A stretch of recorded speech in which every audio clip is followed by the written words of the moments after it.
The second traveler and the explorer is the Vasco da Gama. Vasco da Gama was a Portuguese explorer and who was born in a Spain, Portugal in 1460. Like his father, he also decided to explore the world.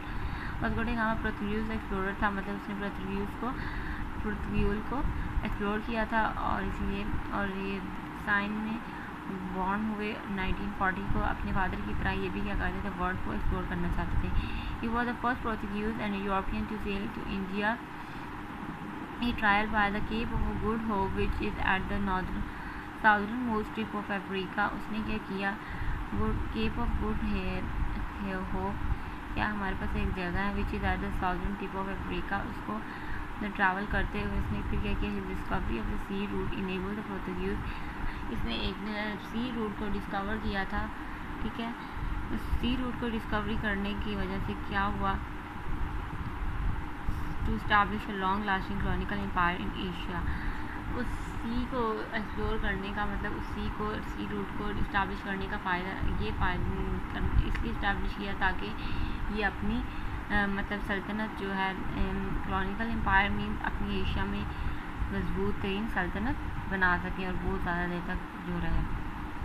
He reach Cape Verdes island and then Santa Helena bay in South Africa. From there he went to Mozambique and then to Mombasa port in Kenya. After sailing across the Indian Ocean, he reached the trading post of the Calicut in South India. So they are different. Indian ocean में गया. Indian ocean के बाद इसने क्या किया, एक trading post है जहाँ पे तजारत वगैरह वो कहाँ पे है, कैलिकट इन साउथ इंडिया में. वहाँ पे इन्होंने क्या किया, गए. Vasco da Gama was given a hero's welcome when he returned to Lisbon. Vasco D gamma जब वापस आए तो बहुत सारे हीरोज़ ने इनको लिस्बन में वेलकम किया. He was the first European to find a sea route to India. ये पहले यूरोपियन थे जिन्होंने सी रूट को डिस्कवर किया इंडिया में. By discovery Portuguese and other European countries becoming to Asia and the Indian subcontinent by the sea. अब इस सी root का फ़ायदा क्या हुआ, इसकी वजह से जो है इंडिया, यूरोप, ये डिफरेंट एशिया के डिफरेंट सिटीज़ के साथ और डिफरेंट पार्ट के साथ क्या हो गया, लिंक होना शुरू हो गया.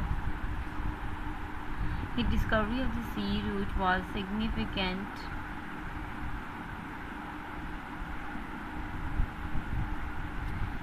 And open the way for an age of a global imperialism.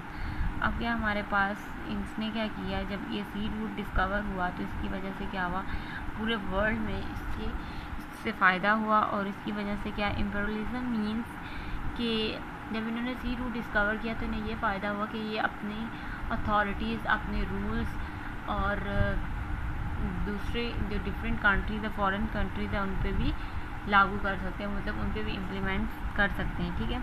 तो इम्पेरियलिज्म ये इसका मतलब होता है कि अपने रूल्स को डिफरेंट कंट्रीज़ में फॉलो करवाना या लागू करवाना, ठीक है. तो इसी रूट को बनाने का फ़ायदा, डिस्कवर करने का फ़ायदा ये हुआ कि इसको पूरे ग्लोबल वर्ल्ड में इम्पेरियलिज्म मतलब दूसरे कंट्रीज़ में भी अपने लॉज को इम्प्लीमेंट करा सकते हैं. He made 2 more voyage to India. इन्होंने 2 और जो है इन्होंने सफ़र किए इंडिया में. The route he discovered gave Portuguese unopposed access to Indian spice market. अब जो ये रूट डिस्कवर किया था इसकी वजह से यूरोपियंस में तो स्पाइसी फूड्स वगैरह बहुत कम होते हैं, तो उनके लिए ये नई चीज़ थी. जब इंडिया और ये इसके दरमियान इन्होंने ये इस्टेब्लिश किया सी रूट, तो उसकी वजह से क्या हुआ कि इंडिया की जो स्पाइसी मार्केट है डिफरेंट जो है ये यूरोपियंस के लिए खुल गई. Spices and the other products available in India were new to Europe. The new trade route greatly benefited to the Portuguese economy. अब ये सारी चीज़ें इंडिया के इसके लिए तो नहीं थी, यूरोपियंस के लिए. तो जब यूरोपियंस के लिए सारा कुछ नया था तो पोर्तुगीज़ इंडिया में था, तो इसकी वजह से पोर्तुगीज़ की इकॉनमी को बहुत फ़ायदा हुआ. ट्रेडिंग हुई इसी रूट के ज़रिए, तो उनको बहुत फ़ायदा हुआ. While in India, Gama fell ill and died on December 24, 1524 in Cochin. By this time, Cochin was a part of Portuguese India. Also, he was the first buried in St. Francis Church in Cochin. His remains were returned to the Portuguese in 1539. अब क्या हुआ, दिसंबर 24 में 1524 में कोचीन में ये क्या हुए, इल हुए और वहीं पे इनका डाइड हो गया। पहली दफ़ा इनको कहाँ पे बरीड किया गया, Cochin in ST Francis church in Cochin में है, वहीं पे इनको बरीड किया गया और फिर उसके बाद इनकी बॉडी को वापस लेके आया गया 1539 में पोर्तुगीज में।